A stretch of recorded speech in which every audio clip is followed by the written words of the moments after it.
Sun astro TV நேயர்களே, உங்களை வணங்குகிறேன், வரவேற்கிறேன். உங்களிடம் ஒரு முக்கியமான தகவலை இப்பொழுது பேச வேண்டும். தொடர்ந்து நம்முடைய ஜோதிட பதிவுகளை நீங்கள் பார்த்துட்டு வரீங்க. ஜோதிடம் என்றால் என்ன, ஜாதகம் என்றால் என்ன, வாழ்க்கை என்றால் என்ன, எல்லாவற்றையும் நீங்கள் தெரிந்து வருகிறீர்கள். இந்த நேரத்தில் உங்களுக்கு சில தகவல்களை சொல்லியே ஆக வேண்டும். அப்படி சொல்வதால் சில தெளிவுகள் உங்களுக்கு உண்டாகும். என்ன காரணம்னா, இப்போ நான் ஜாதகம் பார்த்துட்டுன்னு வச்சுங்களேன், பார்க்கும்போது ஒரு ஃபோன் வருது. சார், நான் இந்த ராசி, எனக்கு என்ன பலன், இப்படி ஒரு ஃபோன் வருது. இன்னொரு தகவல்னா, நான் இந்த நட்சத்திரத்தில் பிறந்தங்க, எனக்கு என்ன பலனுங்க.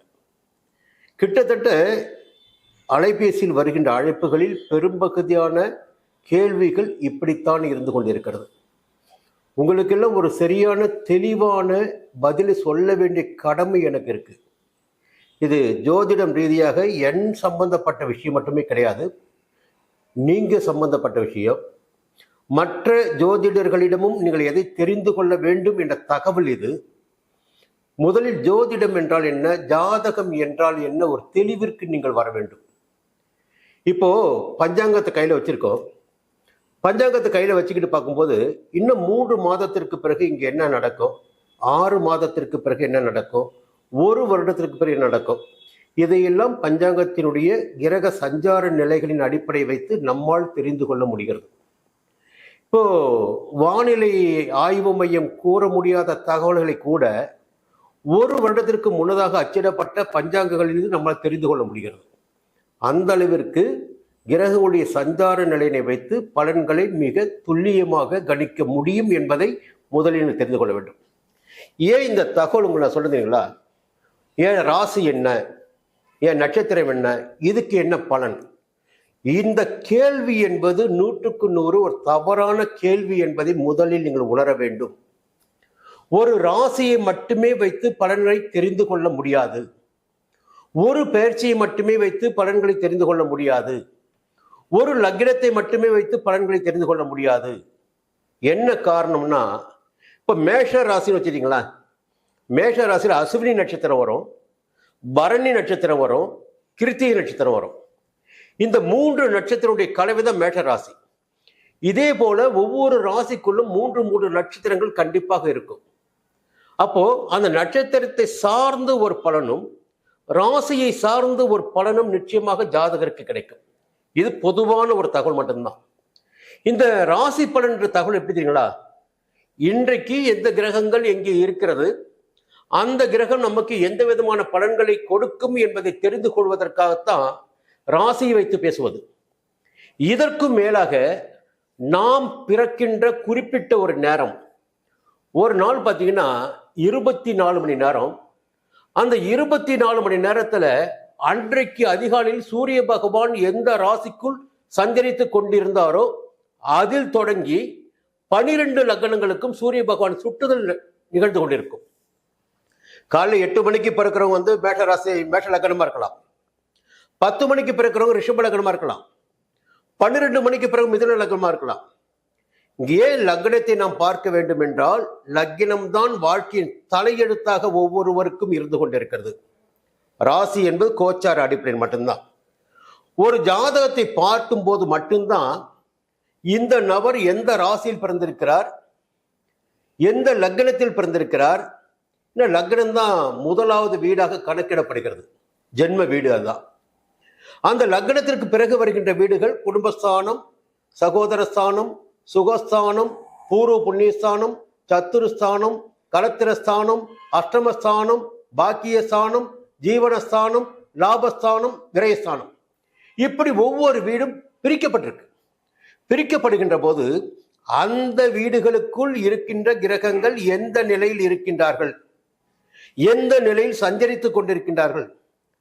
இப்பொழுது பிறந்த ராசியை பார்த்துட்டோம். அந்த நட்சத்திரம் இருக்கு பாருங்க, அதை வைத்துதான் திசாபுத்தி தீர்மானிக்கிறது. அந்த திசாபுத்தி கூட பார்த்தீங்கன்னா நட்சத்திரம் தோன்றிய நிமிடத்திலிருந்து முடிகின்ற நிமிடம் வரையில் மாற்றம் பெற்றுக்கொண்டே இருக்கும்.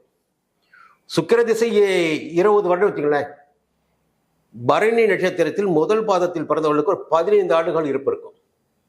இரண்டாவது பாதத்தில் பிறந்தவர்களுக்கு 10 ஆண்டுகள் இருப்பு இருக்கும். மூன்றாவது பாதத்தில் பிறந்தவர்களுக்கு 5 ஆண்டுகள் இருப்பு இருக்கும். சின்ன உதாரணம் சொல்றாங்க.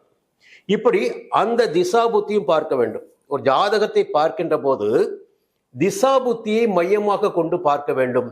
எந்த திசை நடக்கிறது, எந்த புத்தி நடக்கிறது, அந்த திசாநாதன் ஜாதகத்தில் எப்படி சஞ்சரித்துக் கொண்டிருக்கிறார், புத்திநாதன் எப்படி சஞ்சரித்துக் கொண்டிருக்கிறார், அதனால் அவர்கள் எந்த விதமான பலன்களை வழங்குவார்கள்.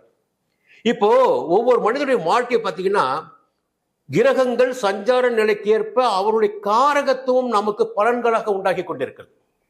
இப்ப சுக்கிர திசை ஒரு ஜாதகம் வந்து வச்சுக்கலாம், அந்த சுக்கிரனுக்குரிய காரகத்துவங்கள் சுக்கிரனால் எதையெல்லாம் கொடுக்க முடியுமோ அதையெல்லாம் அந்த சுக்கிர திசையில் அந்த ஜாதகருக்கு கொடுப்பார்.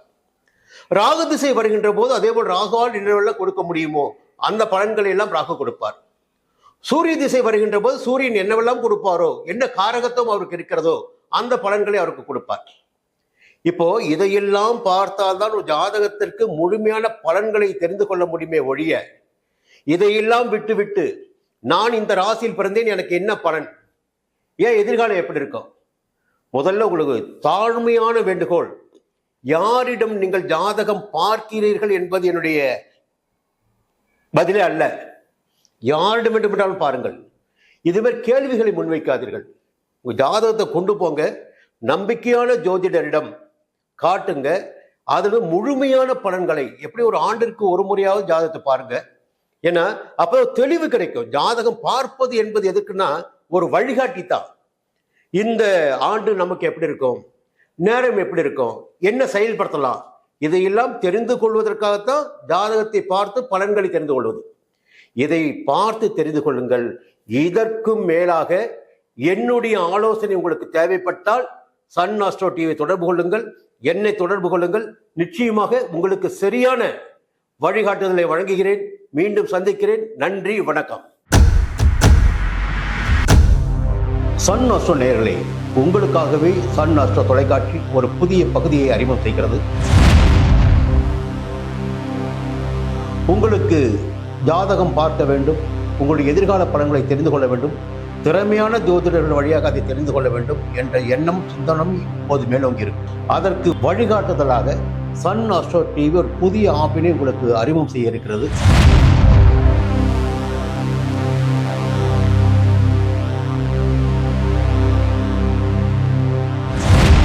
நேரடியாக நீங்கள் தொடர்பு கொண்டு உங்களுடைய சந்தேகங்களை கேட்கலாம், ஜாதக பலன்களை அறியலாம், எதிர்காலத்தை துல்லியமாக தெரிந்து கொள்ளலாம்.